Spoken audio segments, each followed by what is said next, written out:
Salve, meu querido, tudo em paz? Mais um dia de devocional buscando os princípios que nos levam a uma vida verdadeiramente abundante. Uma vida próspera, centrada na vontade de Deus e que sobre dinheiro no final do mês, ao invés de sobrar mês no fim do dinheiro. Eu sou Cadu Bacelar, planejador financeiro CFP, e você está na minha casa para a leitura de Provérbios, capítulo 26. Como neve no verão ou chuva na colheita, assim a honra é imprópria para o tolo. Como o pardal que voa em fuga e a andorinha que esvoaça veloz, assim a maldição sem motivo justo não pega. O chicote é para o cavalo, o freio para o jumento e a vara para a costa do tolo. Não responda ao insensato com igual insensatez. Do contrário, você se igualará a ele. Responda ao insensato como a sua insensatez merece. Do contrário, ele pensará que é mesmo um sábio. Como cortar o próprio pé ou beber veneno, assim é enviar mensagens pelas mãos do tolo. Como pendem inúteis as pernas do coxo, assim é o provérbio na boca do tolo. Como amarrar uma pedra na tiradeira, assim é prestar honra ao insensato. Como ramo de espinhos nas mãos do bêbado, assim é o provérbio na boca do insensato. Como o arqueiro que atira ao acaso, assim é quem contrata o tolo ou o primeiro que passa. Como o cão que volta ao seu vômito, assim o insensato repete a sua insensatez. Você conhece alguém que se julga sábio? Há mais esperança para o insensato do que para ele. O preguiçoso diz: lá está um leão no caminho, um leão feroz rugindo pelas ruas. Como a porta gira em suas dobradiças, assim o preguiçoso se revira em sua cama. O preguiçoso coloca as mãos no prato, mas acha difícil demais levá-la de volta à boca. O preguiçoso considera-se mais sábio do que 7 homens que respondem com bom senso. Como alguém que pega pelas orelhas um cão qualquer, assim é quem se mete em discussão alheia. Como o louco que atira brasas e flechas mortais, assim é o homem que engana o seu próximo e diz: eu estava só brincando. Sem lenha, a fogueira se apaga. Sem o caluniador, morre a contenda. O que o carvão é para as brasas e a lenha para a fogueira, o amigo de brigas é para atiçar discórdias. As palavras do caluniador são como petiscos deliciosos, descem saborosos até o íntimo. Como uma camada de esmalte sobre um vaso de barro, os lábios amistosos podem ocultar um coração mau. Quem odeia disfarça as suas intenções com os lábios, mas no coração abriga a falsidade. Embora a sua conversa seja mansa, não acredite nele, pois o seu coração está cheio de maldade. Ele pode fingir e esconder o seu ódio, mas a sua maldade será exposta em público. Quem faz uma cova, nela cairá. Se alguém rola uma pedra, esta rolará de volta sobre ele. A língua mentirosa odeia aqueles a quem fere, e a boca lisonjeira provoca a ruína. Esse capítulo ele dá bastante ênfase no tolo e no insensato, em características desse tolo e insensato. Tanto que dos versículos 1 ao 12, por exemplo, todos os versículos citam o tolo ou o insensato, menos o versículo 2. E ao longo do texto você tem vários outros nessa mesma linha. Logo no versículo 1, ele já diz que como neve no verão ou chuva na colheita, assim a honra é imprópria para o tolo. Na minha primeira leitura, eu pensei que a honra é algo inconveniente. Mas quando eu li de novo agora, enquanto eu gravava, eu parei para pensar que a neve no verão pode trazer prejuízos. Isso significa que você tem uma desordem no clima, que tem impacto em muita gente. E a chuva na colheita pode levar à perda de toda a safra, de todo o trabalho que foi feito por meses e meses. E aí eu comecei a compreender que não é só uma questão de ser incoerente a honra dada ao tolo. É uma questão que isso pode ser destrutivo para as pessoas que estão fazendo parte disso. Seja numa desordem climática, como é o caso de neve no verão, ou de uma chuva que pode levar uma colheita que foi preparada, trabalhada em cima dela durante meses, embora a gente entende que, de fato, honra ao tolo é algo que pode gerar consequências maiores. E o versículo 8 corrobora com esse entendimento, porque ele diz o seguinte: como amarrar uma pedra na tiradeira, assim é prestar honra ao insensato. Então a tiradeira, você colocava a pedra, girava e aí soltava. Se a pedra está amarrada na atiradeira, obviamente que quando eu soltar, a pedra não vai ser disparada. Por si só, isso já seria ruim. O problema é que com o movimento de ir, a pedra vai, não solta, volta e me machuca, me atinge. Então isso corrobora com a ideia de que não é só inconveniente, mas pode ser potencialmente destrutivo, potencialmente causar danos, problemas, honrar aquele que é tolo. Seguindo para o versículo 3, a gente percebe que o tolo ele é movido pela dor. Sabe aquele ditado famoso, né? Não vai pelo amor, vai pela dor. Infelizmente, o tolo só vai pela dor. Ele é dirigido, ele é conduzido pela dor. E isso é corroborado nos versículos 9, nos versículos 7, versículo 9, quando fala que as palavras sábias na boca do tolo não surtem efeito, não funcionam. Elas não têm validade. Nem as palavras que são ditas pelo tolo, que por vezes vai voltar e machucar ele mesmo, como a gente viu agora há pouco, né, no versículo que fala sobre a tiradeira, ou tem um outro versículo que eu acho que é o 9, como o ramo de espinhos na mão do bêbado, assim é o provérbio na boca do insensato. Então o que o bêbado vai fazer com o ramo de espinhos? Ele vai se machucar, ele vai acabar se cortando, se ferindo. Então saiba, tenha sabedoria e discernimento para ver quem é tolo e quem é sábio, a quem investir tempo e palavras de sabedoria e a quem infelizmente não vai pelo amor, só vai pela dor. E aqui vale notar a ressalva dos versículos 4 e 5, que vão dizer que você não deve se igualar ao comportamento do tolo. Não é porque, por exemplo, ele foi um zombador, foi ríspido com você, que você vai ser um zombador e ríspido com ele.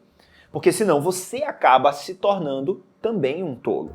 Não responda ao insensato com igual insensatez. Responda ao insensato como a sua insensatez merece. Do contrário, ele pensará que é um sábio. Então, a insensatez do insensato, né, as tolices do tolo, precisam sim de uma resposta. Mas não de uma resposta grosseira e não para feri-lo, porque a intenção não é essa. Até porque ele não precisa de ninguém para feri-lo. Ele mesmo se machuca com a tiradeira batendo de volta nele ou com um ramo de espinhos nas mãos, né? Ele mesmo causa os problemas e as armadilhas que ele mesmo vai cair.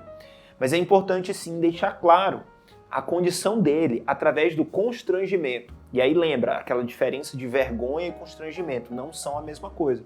Porque o constrangimento é um dos fortes caminhos que gera mudança. E o que a gente quer é que esse tolo deixe de ser tolo e se torne sábio. Por fim, eu quero ressaltar os versículos 6, 10 e 11, que trazem a mesma temática. Confiar tarefas importantes ao tolo é prejudicar os seus próprios resultados. Ele diz o seguinte: como cortar o próprio pé ou beber veneno, assim é enviar mensagem pelas mãos do tolo. E aí eu posso pegar enviar mensagens pela mão do tolo, essa frase, e trocar por outras coisas. Como cortar o próprio pé e beber veneno, assim é confiar um processo importante da minha empresa para o tolo. Como cortar o próprio pé ou beber veneno, assim é confiar um cliente importante para um vendedor tolo. Como cortar o próprio pé ou beber veneno, assim é confiar a conta de uma empresa para um tolo. Recentemente teve um caso de uma estudante que roubou quase R$1 milhão da turma de formatura. Isso aqui é confiar riquezas para alguém que é tolo, que não tem sabedoria, que não soube lidar. E a turma acabou cortando o próprio pé e bebendo veneno, sendo prejudicados por esse comportamento. Os versículos 10 e 11 dizem que como o arqueiro que atira ao acaso, assim é quem contrata o tolo ou o primeiro que passa. Um arqueiro que atira ao acaso, ele acaba atingindo com fogo amigo, atingindo pessoas que ele deveria estar protegendo. Se ele atira ao acaso, ele gasta recursos de forma desnecessária.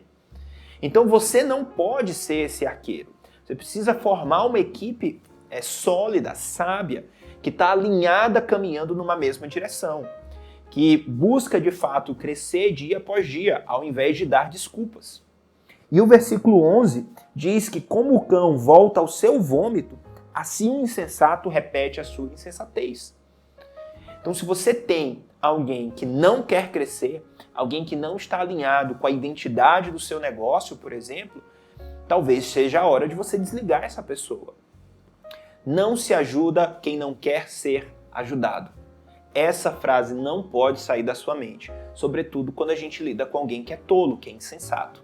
E fechando esses 12 primeiros versículos, o versículo 12 diz: você conhece alguém que se julga sábio? Há mais esperança para o insensato do que para ele.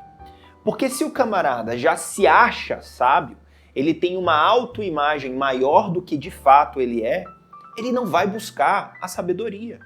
Se ele já acha que ele tem tudo o que ele precisa, ele não vai buscar novos cursos. Se ele já acha que ele é suficiente, ele não vai buscar novas parcerias. E aí, que tipo de resultados essa pessoa vai ter na vida?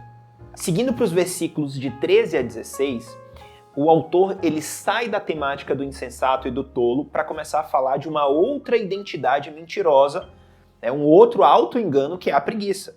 Porque Deus não nos criou nem para sermos insensatos e nem para sermos preguiçosos.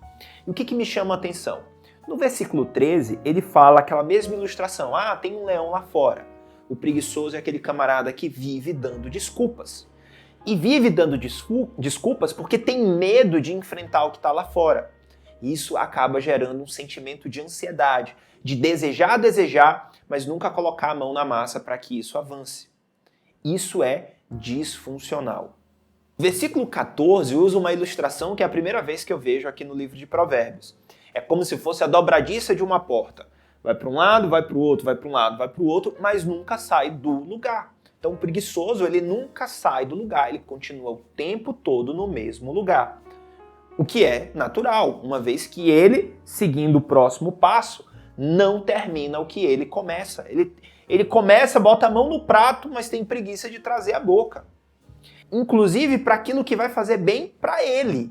Porque comer é algo que vai fazer bem para ele, não é para os outros. Então mesmo para aquilo que vai fazer bem para ele, ele não termina o que começa.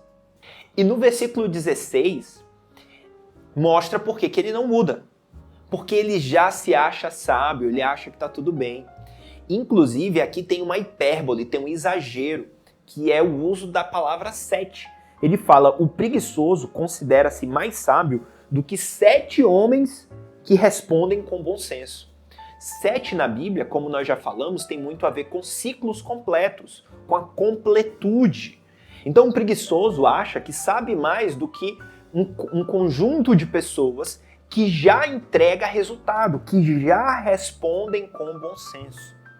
Não é alguém que acha que sabe, como diz o versículo 12, mas é alguém que já entrega resultado. E o preguiçoso que não entrega resultado, que nem termina o que começa, que não tem nem coragem de enfrentar o que está lá fora, acha que sabe mais do que essa turma. A gente sabe onde isso vai dar. Já o versículo 17 nos ensina que em briga de marido e mulher, ninguém mete a colher. Não, tô brincando. Não é exatamente isso, mas é mais ou menos isso, tá? Como alguém que pega um cão pelas orelhas. Se você pegar um cão pelas orelhas, você tá pedindo para ser mordido. Assim é quem se mete na discussão alheia. Então saiba intervir com sabedoria. Você não vai se meter tomando lado que você vai tomar pancada de graça. Por vezes é bem de graça. Agora olha o que a gente vê nos versículos 18 e 19. Como o louco que atira brasas e flechas, ou seja, alguém que causa dano para outra pessoa, assim é o homem que engana o seu próximo e diz, não, eu estava só brincando. Esse é o famoso frouxo. É o camarada que não consegue assumir a responsabilidade por suas palavras e suas atitudes. É o tipo de pessoa que você não quer ter por perto. Porque essa pessoa é aquela que está o tempo todo levando a vida numa brincadeira só e não em busca de resultados consistentes. E o texto continua falando desse mesmo caluniador quando diz que, nos versículos 20 a 22, sem lenha a fogueira se apaga, sem o caluniador morre a contenda. Então esse tipo de pessoa que é caluniadora, que atira brasas e flechas mortais nos outros, que engana outras pessoas, elas causam problemas para todos que estão ao redor. As pessoas caluniadoras geram problemas para quem os cerca. Por isso você precisa estar atento ao seu contágio social. Não só porque você pode acabar repetindo esse tipo de comportamento, mas porque a rebarba dessas brasas que são atiradas podem acabar atingindo você, o seu patrimônio e a sua família. Se a gente continuar no texto, ele vai falar no versículo 21 que o que o carvão é para as brasas, o amigo das brigas é para atiçar a discórdia. Eu não quero estar cercado por pessoas que estão o tempo todo atiçando discórdias, criando inimizades, dificultando a minha jornada e que no final tira o corpo fora e diz, não, eu estava só brincando. E por que que essa pessoa continua fazendo as mesmas coisas? O versículo 22 explica. Porque as palavras do caluniador são como petiscos deliciosos. Infelizmente, gera um vício. É um comportamento que se torna agradável. O caluniador tem prazer em caluniar. Essas palavras que são lançadas como brasas e que machucam outras pessoas, geram um prazer nele. E se para ele tá tudo bem, aí a gente volta lá para aquele versículo 12, né? Quem acha que tá tudo bem, quem acha que é sábio, vai mudar para quê? Então, gerencie as pessoas que estão ao seu redor para que você não colha resultados negativos de pessoas que plantam coisas negativas. E por fim, dos versículos 23 até 28, a gente aprende muito sobre a quebra da lei da integridade. Viver de aparências é a mesma coisa que não ser íntegro, não ser autêntico, não mostrar para fora o que você tem dentro. O versículo começa, o 23, dizendo que como uma camada de esmalte, de tinta, digamos assim, sobre um vaso, são os lábios amistosos que podem ocultar um coração mau. Então, alguém que tenha más intenções pode vir vestido de uma pessoa boa. Por quê? Porque ela quer atingir você. E você precisa ter sabedoria e discernimento para ver o que está por trás das palavras. Que as palavras, elas podem até convencer, mas é pelos frutos que de fato a gente conhece, que a gente expõe quem é a pessoa. Então esteja atento pelos frutos que são apresentados e não pelo blá blá blá, pelo discurso que é dado. Se nós formos no versículo 27, ele vai dizer que quem faz uma cova, nela cairá. Então, por mais que exista uma aparência, eu vou colher aquilo que eu plantei. Por mais que alguém chegue com uma palavrinha bonitinha, ele vai colher aquilo que plantou. A lei da semeadura não leva em consideração as aparências, leva em consideração as atitudes, as escolhas e o caráter de quem produz essas escolhas.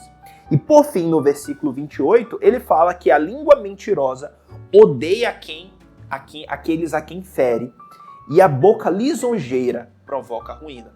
Por isso a importância de que você tenha discernimento e que teste essas pessoas que estão ao seu redor, para ver se de fato as aparências revelam o que está no interior. E é isso, mais um devocional no livro de Provérbios, né? A gente já está aqui no finalzinho do capítulo, lemos hoje o capítulo 26. Eu quero te pedir que deixe aqui embaixo nos seus comentários aquilo que mais chamou a tua atenção, aquilo que Deus falou com você. Lembra do pacotinho do YouTube, né? Uma forma que você tem de me abençoar também e que não vai te custar nada. Se inscreve no canal, ativa o sininho de notificações e deixa o teu joinha. Eu também tô lá no Instagram com @CaduBacelar e lá no Facebook com Cadu Bacelar Finanças. É isso, a gente se encontra amanhã. Amanhã eu não vou estar aqui no estúdio, vou estar viajando, mas mesmo lá no hotel eu gravo com o celular e a gente vai se encontrar, tá bom? Fica na paz de Deus. Até!